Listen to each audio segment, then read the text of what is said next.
Hi hello friends, super കൺമണി serial കടലിൻ്റെ വിശേഷങ്ങളിലേക്ക് എല്ലാ കൂട്ടുകാർക്കും സ്വാഗതം. അങ്ങനെ തന്നെ കൃഷ് വന്നിട്ട് മാനസയെ നന്നായിട്ട് തന്നെ ചീത്ത പറയുകയാണ് കേട്ടോ. മറ്റൊന്നുമല്ല, ഈ കമ്പനിയെ ന്യൂസ് ഉണ്ടാക്കിയിട്ട് നിനക്ക് എന്ത് ലാഭമാണ് നീ കിട്ടാൻ പോകുന്നത്? കൺമണി ഞാനുമായിട്ട് അകലുമെന്ന് നീ വിചാരിച്ചോ? അതിന് വേണ്ടിയിട്ടാണോ ഇങ്ങനെയൊക്കെ ചെയ്യുന്നത്? അവൾ നല്ലൊരു സ്റ്റാഫല്ലേ നമ്മുടെ കമ്പനിയിൽ. കമ്പനി തന്നെ ഒഴിവാക്കാനായിട്ട് നീ ഓരോ പ്ലാനും ചെയ്തു വെച്ചിരിക്കുകയാണല്ലേ. അത് ശരിയായ കാര്യമാണോ? ഇനി ഒരിക്കലും തന്നെ നീ ഇവിടെ നിൽക്കാൻ പാടില്ല എന്ന് പറഞ്ഞിട്ട് മാനസയുടെ ദേഷ്യത്തോടു കൂടി സംസാരിക്കുന്നു കേട്ടോ കൃഷ്.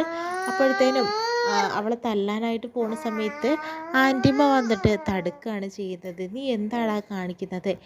ഞാനാണ് ഇതിൻ്റെ പുറകിലെന്ന് ആൻറ്റിമ്മ വെട്ടി തുറന്ന് പറയാണ്. ആൻറ്റിമ്മയോ? പിന്നെ അല്ലാതെ ഞാൻ തന്നെയാണ്. സാഗർ വരുന്നുണ്ട്. അത് കൺമണിക്കും അല്ലാതെ വേറെ ആർക്കും വേണ്ടിയല്ല. സാഗർ വരുന്നുണ്ട് നാളെ. സാഗർ വരുന്നത് എന്തിനാന്ന് വെച്ചാൽ ബലരാമനെ പുറത്തിറക്കാൻ വേണ്ടിയിട്ട് തന്നെയാണ്. അവനിവിടെ പുറത്തിറങ്ങുമ്പോൾ നീ ഇവിടെ ഉണ്ടാവാൻ പാടില്ല. നീ അതിനെ എതിർക്കും. അതിന് വേണ്ടിയിട്ട് മാനസിയോട് 2-3 ദിവസത്തേക്ക് നിന്നെ ഇവിടുന്ന് മാറ്റാൻ ഞാനാണ് പറഞ്ഞതെന്ന് പറയുന്നു കേട്ടോ. അതിനിങ്ങനത്തെ ഒരു ഒറ്റകൈ പ്രയോഗമാണോ ആൻറ്റിമ്മ ചെയ്യേണ്ടത്? നമ്മുടെ കമ്പനിയല്ലേ, ആൻറ്റിമ്മയ്ക്ക് അറിയുന്നല്ലേ. ഇതൊരു ന്യൂസായിട്ട് പുറത്ത് വന്നിട്ടുണ്ടെങ്കിൽ അലികയ്ക്ക് എത്ര നാണക്കേട് ഉണ്ടാവും എന്നുള്ളത് ആൻറ്റിയമ്മ ചിന്തിച്ചിട്ടില്ലേ? എന്താ ഇങ്ങനെയൊക്കെ ചെയ്തത്? ആൻറ്റിയമ്മയ്ക്ക് എൻ്റെ അമ്മയുടെ മുകളിലാണ് സ്ഥാനം. അത് മനസ്സിലാക്കിയിട്ടാണല്ലോ ഇങ്ങനെയൊക്കെ ചെയ്തത്. എന്നെ നശിപ്പിക്കാൻ ആൻറ്റിയമ്മയെ കൂട്ടുനിന്നല്ലോ. എന്തായാലും അലികയെ നശിപ്പിക്കാൻ നിന്ന ആൾക്കാരുമായിട്ട് എനിക്ക് യാതൊരു ബന്ധമില്ല. ഇവരിവിടുന്ന് പോയില്ലെങ്കിൽ ഞാൻ ഇവിടുന്ന് പോകാമെന്ന് പറഞ്ഞ് കൃഷി അവിടുന്ന് പോകാനായിട്ട് നിൽക്കുന്നു കേട്ടോ. ഇത് കാണുന്ന ആൻറ്റിയമ്മ പൊട്ടിക്കരയാട്ടോ. ആൻറ്റിയമ്മയ്ക്ക് വളരെയധികം കുറ്റബോധം തോന്നുന്നുണ്ട്.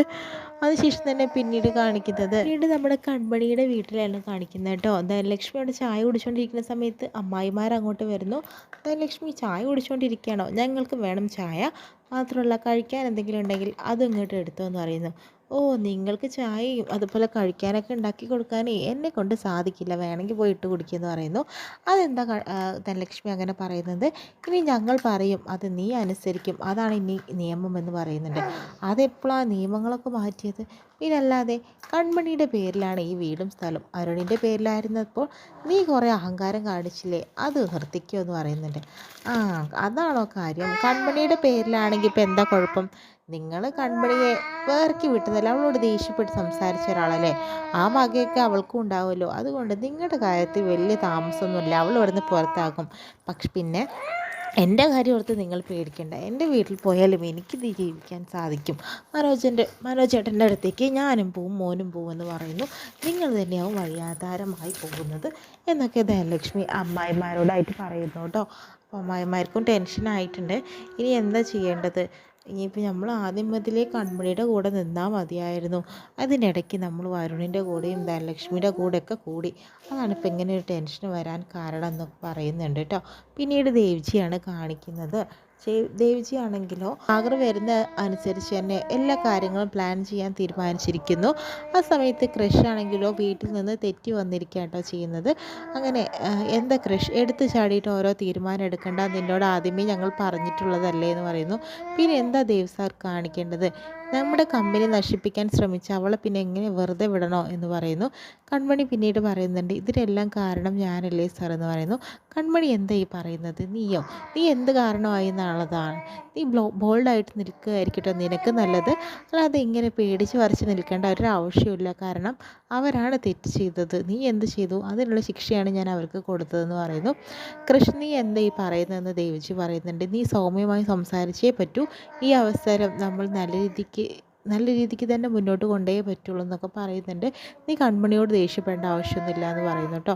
പിന്നീട് കാണിക്കുന്നത് ചേച്ചിയമ്മയും അതുപോലെ തന്നെ ഹേമയും മാനസയാണ് കേട്ടോ.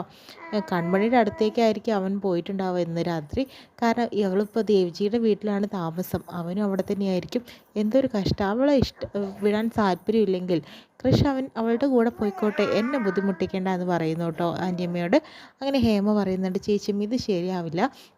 എന്തായാലും ഇങ്ങനെ പോയിട്ടുണ്ടെങ്കിൽ എൻ്റെ മോളുടെ ഭാവി എന്താവും? ഇത് ഞങ്ങൾക്ക് ഒട്ടും താല്പര്യമില്ല. പിന്നെ ഞങ്ങളെ ചതിച്ചാലുണ്ടല്ലോ ഞങ്ങൾ മനസ്സിലാക്കും എന്ന് പറഞ്ഞു കൊടുക്കുന്നുണ്ട്. ഹേമി, സാഗർ ഒന്ന് വരട്ടെ എന്നിട്ട് തീരുമാനിക്കാം നമുക്കെന്നൊക്കെ പറഞ്ഞ് മനസ്സിലാക്കുന്നുണ്ട്. പിന്നീട് കൃഷ്ണൻ കൺമണിയായിട്ട് തന്നെ കേട്ടോ കാണിക്കുന്നത്. അവർ പരസ്പരം രാത്രി അങ്ങനെ നടന്ന് സംസാരിക്കുന്നുണ്ട്. സോറി കൺമണി, അപ്പോൾ ദേഷ്യത്തിൽ പുറകെ അങ്ങനെ ചെയ്തതാണ്. ഞാനല്ലേ സാറിനോട് സോറി പറയേണ്ടത്. കാരണം ഞാനല്ലേ സാറിനോട് അങ്ങനെയൊക്കെ പറഞ്ഞത്, അങ്ങനെ പറയാനായിട്ട് പാടില്ലായിരുന്നു സാർ എന്ന് പറയുന്നുണ്ട്. അതൊന്നും പറഞ്ഞിട്ട് കാര്യമില്ല കൺമണി, നമ്മൾ വിചാരിച്ച പോലെ കാര്യങ്ങൾ നടക്കേണ്ടേ. പിന്നെ പ്രണയത്തിൻ്റെ ഉള്ളിൽ ഓരോരോ പ്രശ്നങ്ങളുണ്ടാവും, അതങ്ങനെ തന്നെയല്ലേ. അച്ഛനമ്മയും എതിർത്തിട്ടും അതുപോലെ പ്രശ്നങ്ങളും അങ്ങനെയൊക്കെ കൂടിയിട്ടാണല്ലോ പ്രണയം സക്സസ് ആവുക. എന്തായാലും നാളെ ഒന്ന് വെളുത്തോട്ടെ, ദേവ്ജി നമ്മുടെ കാര്യം അതായത് അച്ഛനോട് പറയും. അതോടുകൂടി നമ്മുടെ പ്രശ്നങ്ങളൊക്കെ തീരും, അത് അച്ഛൻ സമ്മതിക്കുമെന്ന് പറയുന്നു കല്യാണത്തിന്. സർ ഇതൊക്കെ നടക്കുമോ സർ? പിന്നെ കല്യാണം നടക്കുമെന്നാണോ കൺമണി ചോദിക്കുന്നത്? അതിൻ്റെ ആവശ്യം എന്താ കൺമണി? നമ്മുടെ കല്യാണം നടന്നു കഴിഞ്ഞതല്ലേ, ഇതാ കണ്ടില്ലേ താലി. ഇനി 4 ആൾക്കാരെ വിളിച്ച് അത് ഗംഭീരമായിട്ടൊന്ന് ആഘോഷിച്ചാൽ മാത്രം മതി. അത് അച്ഛൻ്റെ അമ്മയുടെ അനുവാദത്തോടു കൂടി തന്നെ നമ്മൾ ചെയ്യുമെന്ന് പറയാം കേട്ടോ. ചെയ്യുന്നത് പിന്നെ നമുക്ക് ഓരോരോ കാര്യങ്ങൾ സങ്കല്പത്തിൽ ഓരോ കാര്യങ്ങൾ പറഞ്ഞു കൂട്ടുന്നുണ്ട് കൃഷ്. ഒരു കൊട്ടാരം പോലത്തെ വീട്, അതിൽ രാജ്ഞി രാജാവിനെ പോലെ നമ്മൾ താമസിക്കണം, കുറേ കുഞ്ഞുങ്ങൾ വേണമെന്നൊക്കെ പറയുന്നുണ്ട്. അങ്ങനെ കുഞ്ഞുങ്ങളൊക്കെ ഇല്ലെങ്കിൽ പിന്നെ എങ്ങനെയാണ് കൺമണി ശരിയാവുക എന്ന് പറഞ്ഞിട്ട് കൺമണിയോടൊന്ന് ചായാൻ നോക്കുന്നുണ്ട്. പക്ഷെ വേണ്ട സാർ ഒന്ന് വിട്ടേ, ഇങ്ങനെയാണെങ്കിൽ ഞാൻ ദേവ്ജി വിളിക്കും കേട്ടോ എന്ന് പറയുന്നുണ്ട്. അത് വേണ്ട, ഞാൻ പോയി കിടന്ന് ഇറങ്ങിക്കോളാം എന്ന് പറയുന്നു. പിന്നെ പോകുമ്പോഴേക്കിനും എന്നൊരു ഉമ്മെങ്കിലും താ കൺമണി എന്ന് പറയുന്നു. അപ്പോഴത്തേനും കൺമണി ഉമ്മ കൊടുക്കുന്നുണ്ട് കേട്ടോ. ഇത് കാണുന്ന കൃഷ് പിന്നെ അവൾക്ക് തിരിച്ചും കൊടുക്കാൻ നിൽക്കുന്നു. പോവാൻ നേരത്തെ കൃഷ് ആഗ്രഹിച്ച പോലെ തന്നെ കൺമണിക്ക് ഉമ്മ കൊടുത്തിട്ട് അങ്ങ് പോവാട്ടോ ചെയ്യുന്നത്. ഇത് കാണുന്ന കൺമണിക്ക് ഒരുപാട് സന്തോഷമാവുന്നുണ്ട്. പിന്നീട് കാണിക്കുന്നത് ബലരാമനെയും സാഗറിനെയാണ്. ബലരാമൻ സാഗറിനെ വകവരുത്താനായിട്ട് ഒരുങ്ങി നിൽക്കുന്നതും അതുപോലെ തന്നെ ഏതോ ഒരു സ്വപ്നം പോലെ കേട്ടോ കാണുന്നത്. മോനെന്ന് വിളിക്കുന്നുണ്ട്. മോനെന്ന് വിളിക്കുമ്പോഴത്തേനും ഞാൻ നിങ്ങളുടെ മകനല്ല, നിങ്ങൾ എൻ്റെ ശത്രുവാണെന്ന് പറഞ്ഞിട്ട് സാഗറിനെ കുത്താൻ നോക്കുന്നു. അങ്ങനെ ഞെട്ടി ഉണരാട്ടോ നമ്മുടെ ബലരാമൻ. അപ്പോഴത്തേനും അയ്യോ എന്തൊക്കെ പ്രശ്നങ്ങൾ നടന്നല്ലോ, അച്ഛനെ പോലെ കണ്ട ഒരാളെ എങ്ങനെ കൊല്ലാൻ സാധിക്കും, പക്ഷെ പറഞ്ഞിട്ട് കാര്യമില്ല, എൻ്റെ വളർത്തച്ഛന് വേണ്ടി ഞാൻ അത് ചെയ്തേ പറ്റുള്ളൂ എന്ന് പറയുന്നു. പിന്നെ സുമിത്രയും ആ ക്രിമിനൽ ലോയറിനെയാണ് കാണിക്കുന്നത് കേട്ടോ. അദ്ദേഹം വിളിക്കുന്നുണ്ട്. ബലരാമന് പെട്ടെന്ന് ജാമ്യം കിട്ടും, ഞാൻ എന്തായാലും ബലരാമനെ പുറത്തിറക്കും, മാത്രമല്ല അങ്ങനെ തന്നെയാണ് ചെയ്യേണ്ടത് സുമിത്ര മേഡം, നമ്മൾ വിചാരിച്ച പോലെ കാര്യങ്ങൾ വരാനായിട്ട് പോകുന്നു. അപ്പോഴത്തേനും സുമിത്ര പറയുന്നുണ്ട് ബലരാമനെയും അതുപോലെ സാഗറിനെയും ഒരുമിച്ച് തീർക്കണം, അവരിനി ജീവിതത്തിൽ ഒരിക്കലും മുന്നോട്ട് പോകാൻ സാധിക്കരുതെന്ന് പറയുന്നു. ആ സമയത്ത് തന്നെ ഭാഗ്യശ്രീ ഇതെല്ലാം തന്നെ കേട്ടുകൊണ്ടിരിക്കുക കേട്ടോ. ഏടനെ വകവരുത്തുന്നുണ്ടോ, ഇവരെന്ത് സ്ത്രീയാണെന്ന് ആലോചിച്ചുകൊണ്ടിരിക്കുക. എന്തായാലും അവളെന്തായാലും ഈ പ്ലാനിങ് ഒക്കെ പൊളിക്കും, അവളെ കൊണ്ട് ചെയ്യാൻ സാധിക്കുന്ന എല്ലാം തന്നെ ആ പാവം ധനലക്ഷ്മി ചെയ്യുന്നുള്ളത് ഉറപ്പാണ് കേട്ടോ. പിന്നീട് സാഗറിനെ സുജുവിനെ കാണിക്കുന്നത് എന്തായാലും അവർ വീട്ടിലേക്ക് വന്നു കേട്ടോ. സാഗർ സുജു ആദ്യം വീട്ടിലേക്ക് വന്നിട്ടുണ്ട്. അങ്ങനെ ആൻറ്റിയമ്മ ചേച്ചിയമ്മയെ വിളിച്ച് വരുമ്പോഴത്തേനും ചേച്ചിയമ്മയ്ക്ക് ഒരുപാട് സന്തോഷമാവുന്നുണ്ട്. അങ്ങനെ ഇരുകൈയും നീട്ടിയിട്ട് സാഗറിനെയും സുജുവിനെയും സ്വീകരിക്കുന്നുണ്ട് കേട്ടോ ചേച്ചിയമ്മ. എന്തായാലും ഇനിയാണ് കാര്യങ്ങളൊക്കെ എങ്ങനെ പോകുന്നത് നമുക്ക് കണ്ട് തന്നെ മനസ്സിലാക്കാം. ഇത്രയും കാണിച്ചുകൊണ്ട് ഇന്നത്തെ എപ്പിസോഡ് വിശേഷം കഴിയുന്നത്. പ്രമോ ആയിട്ട് നമുക്ക് വീണ്ടും കാണാം.